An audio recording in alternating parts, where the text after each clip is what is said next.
Hello বন্ধুগণ, কেমন আছো সবাই? এলাম একটা নতুন ভিডিও নিয়ে। তো আজ থেকে কিছুদিন আগে আমি গেছিলাম মুর্শিদাবাদ আমার মাসির বাড়িতে। তো মাসির বাড়ি থেকেই একটা মন্দির বসিয়া বলে নাম। তো সেই মন্দিরে আমি গেছিলাম পুজো দিতে মাসির সাথে আর বোনকে নিয়ে। তো সেখানে এসেছি এখন। তো এখানে কিন্তু অনেক জল ছিল, চারিদিকে কিন্তু জল শুধু। যেহেতু বিল ছিল ওটা, মানে রাস্তা যে আছে যেটা আমার মন্দির যাওয়ার রোড থেকে মন্দির প্রায় অনেকটা দূর। তাই আমরা এখন হেঁটে হেঁটে যাচ্ছি, যেহেতু টোটো যায়নি জলের কারণে। সে আমাকে সাইড থেকে বলছিল যে সাবধানে চলো, কারণ আমি যাচ্ছি এই জায়গাটাতেই, মানে সোজাভাবে রাস্তা আছে, আর আঁকে বাঁকে যদি চলে যাই আমি তাহলে কিন্তু গর্ত আছে, পড়ে যাব। তার কারণেই আমাকে বলছিল সাবধানে যাওয়ার জন্য।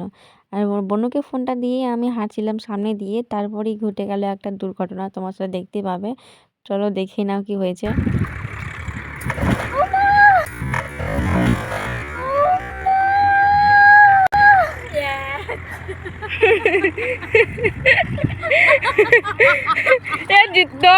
আমি কি করে জানবো তোকে? হ্যাঁ, বড়দের কথা না শুনলে কি হয় সেটা আমি তো প্রমাণ পেয়ে গেলাম। তো এই যে দেখতে পাচ্ছ, এগুলো তো হয় মাছ ধরা, ওই যে নৌকাগুলো ওরা সবাই মাছ ধরে।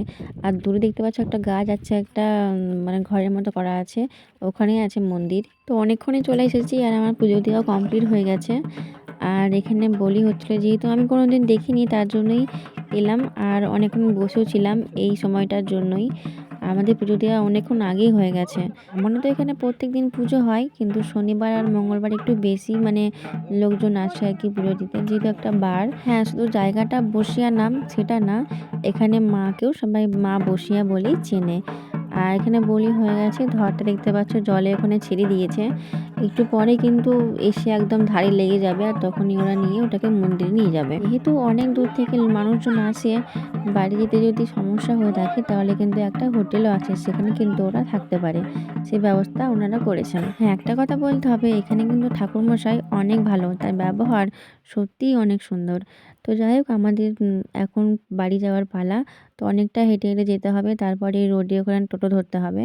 তো ভিডিওটা আজকে এই পর্যন্ত। ভিডিওটা কেমন হয়েছে আমাকে অবশ্যই জানাবে, ভালো লাগলে লাইক করে দেবে।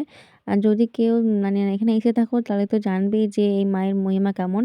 আর যদি কেউ না এসে থাকো তাহলে অবশ্যই চলে আসবে, একবার মায়ের দর্শন করে যাবে। আর একটা কথা কি, বিলের জল যে এত, কিন্তু এই মন্দির কখনো ডুবে যায় না, মায়ের স্থানে কিন্তু জল কখনো পৌঁছায় না। দেখতে পাচ্ছ আমি যেখানে হেঁটে যাচ্ছি সেগুলো কিন্তু জলে থুতু করে, কিন্তু মায়ের কাছে একদম